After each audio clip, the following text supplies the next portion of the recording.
Apakah kalian tahu cara mencegah penularan TBC pada tenaga kesehatan? Gimana ya caranya? Yuk kita cari tahu bersama. Let's go! Selama pemeriksaan dan anamnesis pasien TB paru, tenaga kesehatan sangat berisiko tinggi terpapar droplet dari pasien TB paru yang menyebabkan TB laten. Oleh karena itu, mencuci tangan sebelum dan sesudah tindakan sangat diperlukan oleh tenaga kesehatan.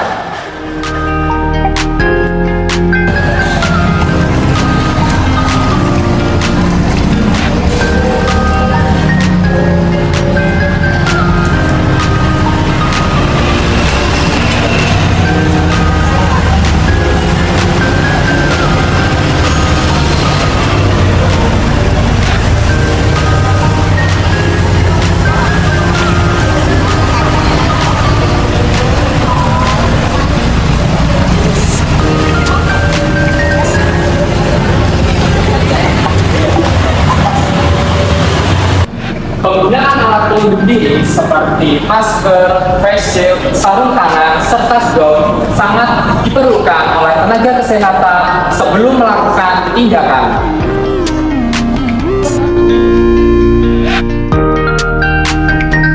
Selain penggunaan APD, gunakan sekat pelindung ataupun barrier sebagai engineering control untuk mengurangi paparan droplet di ruang rawat maupun poli.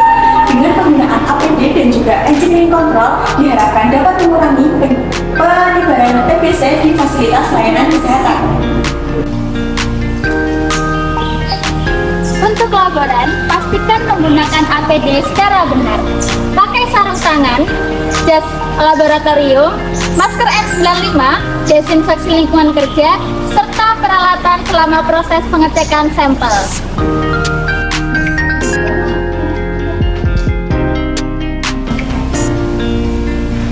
Selain itu, tenaga kerja lain di rumah sakit juga berisiko terkena penularan TBC loh, seperti cleaning service. Yuk kita bahas cara pencegahannya. Petugas cleaning service wajib melakukan cuci tangan 6 langkah dengan baik dan benar setiap sebelum dan sudah melakukan tindakan. Wajib juga menggunakan APD seperti masker N95, sarung tangan, pelindung wajah, gaun pelindung sebelum memasuki ruangan. Pastikan juga ruangan kosong dan jendela terbuka untuk meningkatkan ventilasi. Untuk ruangan isolasi, lakukan pembersihan terminal dengan menyemprotkan disinfektan klorin pada area yang sedang disentuh, mengolah lantai dengan menggunakan larutan disinfektan, mengganti perabotan serta mengganti linen secara aman. Semua sampah infeksius harus dibuang ke wadah bening sesuai dengan SOP.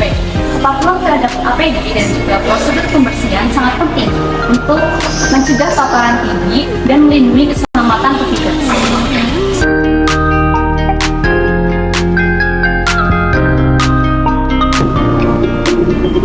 Nah, selanjutnya area di sekitar pasien TBC juga berisiko memaparkan bakteri TBC. Salah satunya adalah spray yang digunakan oleh pasien. Oleh karena itu, petugas pencuci spray harus mengikuti SOP yang berlaku.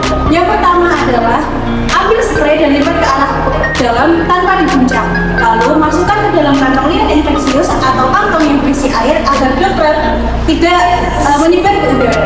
Lalu selanjutnya, petugas juga harus menggunakan APD lengkap seperti masker N95, sarung tangan, lalu kacamata, dan gaun jika dibutuhkan. Selanjutnya, semprot tersebut harus dibawa ke tempat laundry rumah sakit yang khusus untuk pasien infeksius.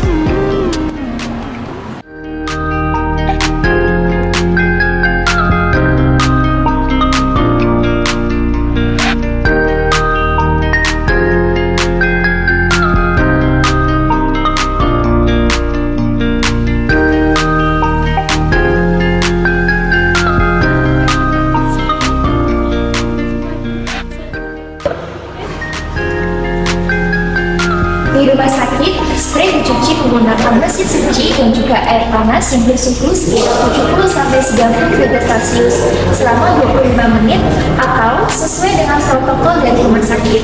Dan jika tidak menggunakan air panas, spray bisa dicuci menggunakan menggunakan disinfektan ataupun cairan khusus untuk membersihkan spray.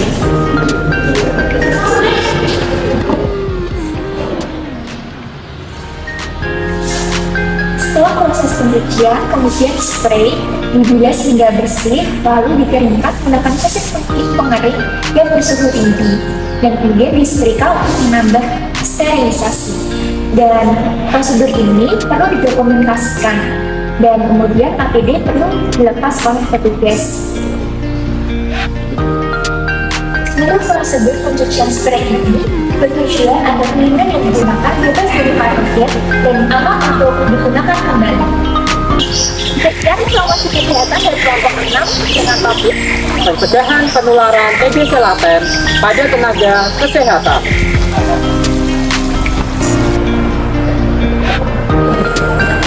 Mari bersama-sama ciptakan lingkungan rumah sakit yang aman, bersih, dan sehat.